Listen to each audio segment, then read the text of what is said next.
Welcome to the world of imagination, where the world we live in is a direct result of whatever we dare to dream and imagine. How many of you have great imaginations? Well, today we're going to learn how to flex those imagination muscles and open ourselves up to seeing the impossible as possible. I have two lovely assistants with me today to help me teach the concepts. Oh, okay, well, Hey, I brought maybe the just popcorn one. for the movie. Movie? Are we watching a movie? No, we are the movie. Hi. And this is Roseanne Marsh, the creator and founder of No Brainers, an organization that focuses on empowerment life skills for adults, for teens, for families, and homeschooling communities, and so much more. Thank you, girls. So a question for you. What came first, imagination or creativity? Creativity. Oh, imagination. They dovetail each other. Imagination is that metaphysical creation, and creativity is the application of that imagination as brought down here in the here and now. They feed off of each other. And much like the architect who creates a blueprint in his head and then he brings it down here on the paper, we think about, we dream about, we create in our mind, and where it's easily manipulated or shaped, almost like a piece of clay. We can mold it, we can manipulate it, and we do that with thought, focus, and intention. Imagination could quite possibly be the most important skill you can develop. And we all have it, but it's just like any other muscle. It has to be exercised. A study was done of elementary age kids, ages 5, all the way up to high school. And they asked what they could be when they grew up. And the 5-year-olds were like, they could do anything. But by 4th grade, it was pretty fast that they could tell you what they couldn't do. What's that? Dot? Well, when they asked the 5-year-olds, and what did they see? They saw an eye of a polar bear, or a bunch of little ants all curled up in a circle on the top of a pole. And then they asked high school students what it was. What they see? There's a dot. So when did we stop feeling like we had the permission to be imaginative? When did we give up the 5-year-old inside of us? Well, I believe it's when we were asked to be realistic, whatever that means, right? What you're experiencing today is a direct result of somebody else's imagination.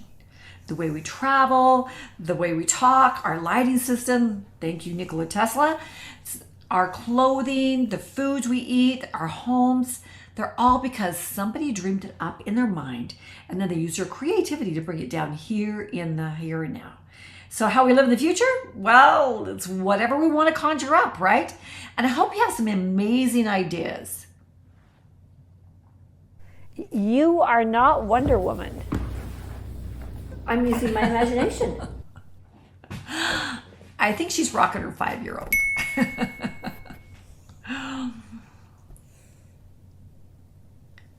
If you were told in your life right now, it's a direct result, your life is a direct result of the way you think, would you A, cry like a baby? Would you B, say, no way, I have nothing to do with the results of my life? Or would you C, grow a Pinocchio nose for lying? So if you were open to believing that our lives are a lot about what we think and believe, wouldn't you want to jump on that creation tool that makes fantasies come true? When you wish upon a star, makes no difference who you are. Anything your heart desires will come to you. Now here's the mic drop you've been waiting for. When you pair imagination with your senses, you see, hear, taste, touch, smell, you're bringing it to life. And when you pair it with emotions, the mind and the body cannot tell that it's not real. It's as if it were real. That a golf clap for that one. Oh, wow. That's No big. good. It can't tell the difference. So if you're reenacting it in your mind, all those hard and those sad things in your life, the things you've had to endure, you're mentally, physically, and hormonally going through it again, over and over and over again. Make it stop. Make it stop. Exactly. But on the other hand, if you're imagining improving your tennis swing with like this absolute accuracy, or seeing yourself being a loving parent and kind to that less than cooperative child, the mind and the body react as if it's happening in the real time. Now you can take that one to the bank. Sweet. Can't create unless we've first imagined it. Can't become unless you've already imagined yourself being. So in your arsenal of life skills, those tools that you need, imagination is that currency of progress. So this is so powerful. There may be things that we're doing that are keeping us from having that powerful imagination, right? These are Imagination Killers 101. We can misuse our imagination by imagining the worst case scenario. So what is that creating? Well, the worst case scenario. Life experiences can have a filter that we're looking through that can keep us from imagining.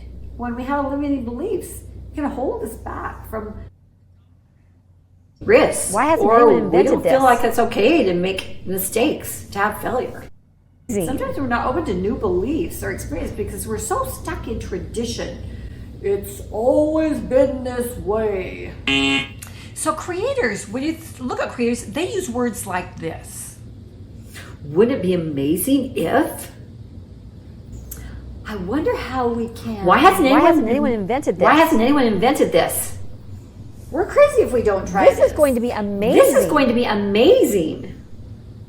Let's find a solution for this. So do you have something that you're passionate about? You get butterflies thinking about it? Bring that into your imagination right now. Or maybe it's a need. Maybe it's a solution that needs to happen. Change that needs to happen. Did you know that chaos in your life can be the catalyst for huge creativity and imagination? Chaos in our life is a massive opportunity to step into imagination and creativity because it's a message you can't ignore. And that invitation is to take that chaos, rearrange it, and repackage it into something better. Chaos disrupts our usual patterns and routines, so it's forcing us to adapt and think differently. In chaotic environments, the need for adaptation and survival becomes really important. So creative thinking becomes essential to be able to problem solve and navigate under those circumstances. Oh, tell about Attila the Hun. You mean the marauder, that murderer from 400 AD? All right, Attila the Hun, a notorious figure of 400 AD. He wreaked havoc across Europe. He was invading bands. They were passing through these fertile farmlands near the seaside on their way to attack Rome to take that down. And they pillaged, they raped, and sometimes they displaced the farmers. They were forced to seek refuge, and some resorted into hiding in boats amid the marshlands. So unable to cultivate crops or build structures in the wet marshes, they reimagined their lives, driving millions of pylons by hand to create a foundation. Now this transfigured the marshlands into Venice, Italy, a thriving city known for its wealth in salt and spice trade, attracting the rich and famous. It was chaos that spurred innovation, inviting people to rethink their lives and their environments. So where is chaos in your life? Imagination can help. All right, ladies, are you ready? Let's talk about stretching your mind. If we just try to be creative or blow up the balloon, we can do it. But when we stretch the balloon, it's much easier to blow it up. Well, the same with imagination and creativity. The balloon, if not stretched, is limited on how big it can get. But if it's stretched and made elastic, it opens up the possibilities. So can we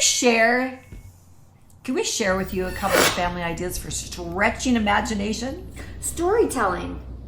This is the add-on. I start with a part of the story and then I pass it on to somebody else. And then you keep going. This is really good for like little kids and also like date night. Movement. You need some ideas? Ride a bike. Go for a walk. Movement will get movement in the mind. Sleep. Dream. Let your mind just wander. Every night I lie in bed. The brightest colours fill my head. A million dreams are keeping me awake. I think of what the world could be, a vision of the one I see. A million dreams is all it's gonna take. A million dreams for the world we're gonna make. That reminds me of music. What's the storyline? So what's going on in music? Play an instrument of music and then let's try it. Try to figure out what the storyline is. Let's try it right now.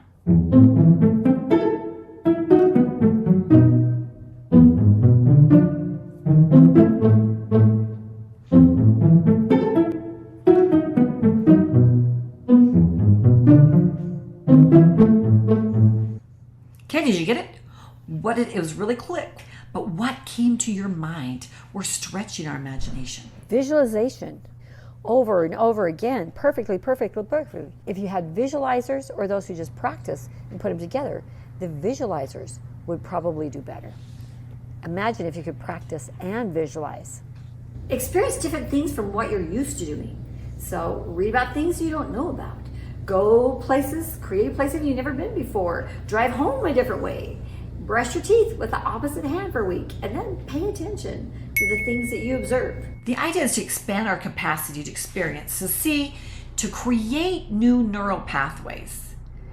Did you know that something can be right in front of us and we can't see it if we don't believe it? Crazy, Did you know that you can't see what you don't believe exists? I asked my son to get ketchup out of the fridge. Oh, I know the story. He couldn't find it, and it was right in front of him.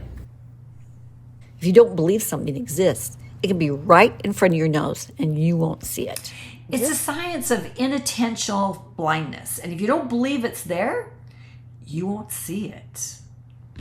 So look at this graphic. What things do you see? What shapes do you recognize? Now let me show you just a little bit more.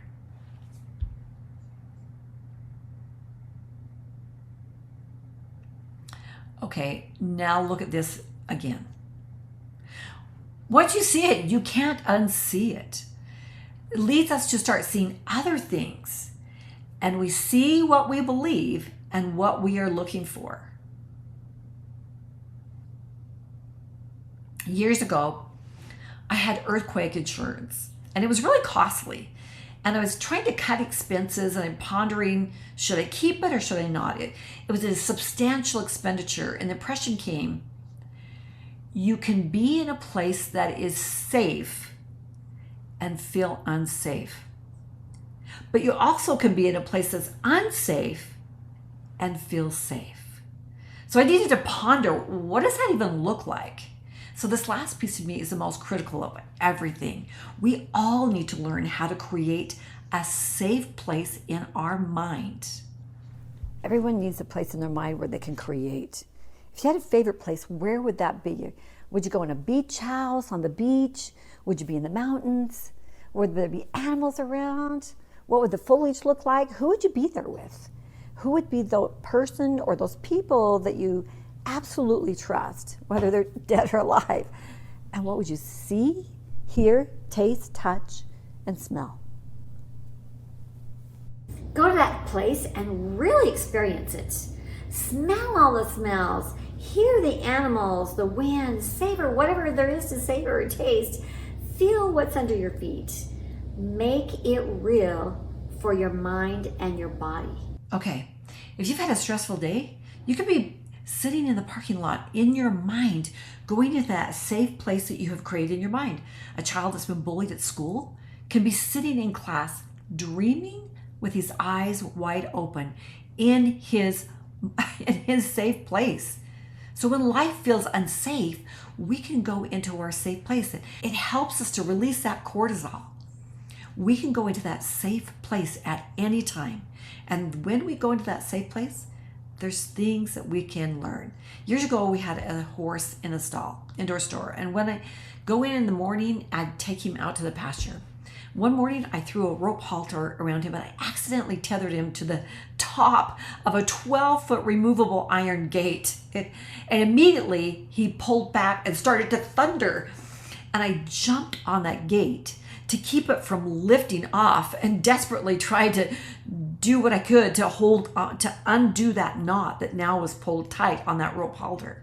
But I immediately heard the words, lower your energy. I exhaled and I lowered my shoulders, and all of a sudden he stopped thundering. But this happened 3 times. Thought we were okay, and he started thundering again. And I lowered my energy again. I exhaled the breath, and finally I was able to get some scissors and to cut his halter and let him go. I thought, oh my gosh, I cannot believe that I did that. I tethered my horse to a gate. But I realized how important it was for me to be able to control my energy. So I imagined that over and over and over again, just lowering my energy in my mind. Little did I know that 7 months later, I would find myself in a situation of being thrown against a door jamb by a young adolescent who had my left hand held by his right arm. And in his left hand, he had a knife to my throat. And now, I probably could have done jujitsu had I known it, but instinctually, I lowered my energy and I exhaled. And I was just sending him heart energy. And I know that there were things I was saying, but I don't remember what they were. And that knife went down. 2 more times, that knife came up again, and 2 more times, I lowered my energy. And the knife came down. That 3rd time, it came down, and he ran away. My imagination put me in an unsafe place, and I felt safe. In times of chaos, having that mental safe place can put you in a place of thriving. Teaching yourselves to go into our safe place can do this for us. Look at these deer. They are alert, but they're not panicked. They know how to stay still. It's almost like they're in their safe place. In times of chaos, we need to be able to do this. Breath work is one of the fastest ways to change your state. If even a simple breath work like breathe in for 4, hold for 4, out for 6, hold for 2, repeated, can put us into another state of mind and into a place of clear thinking. The calm of the storm can start with dreaming with our eyes wide open. When we add imagination, it's almost like how we combat the AI, the artificial intelligence of today, because we are using our imagination, our brain. It gives us problem solving. It gives us the calm in the storm. It gives us organizing chaos to bring a better life and becoming more than you ever believed possible. And it helps us to dream with our eyes wide open. That's an important thing. Become something that we at this point haven't even dreamed about. And Level Up Empowering Possibility is a 12-chapter journey. And it gives us the life skills to control our thoughts, our emotions, our state control, find out where fear is showing up in our lives, find and transmute wounds, those difficult experiences in our life, and swing into creative mode and create metaphysically a blueprint of your life that we've been talking about, and create it in the here and now, and create a life path to start living today. I'd love to be able to guide you through that adventure, the transformation. And there's 6 ways that you can join us online. For adults, for teens, for a teen live boot camp, for families, for homeschooling communities. I want you to go to the website and find out what relates to you.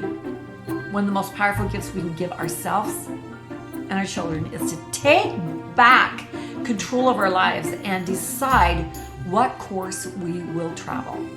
I hope you're going to open your eyes to imagination.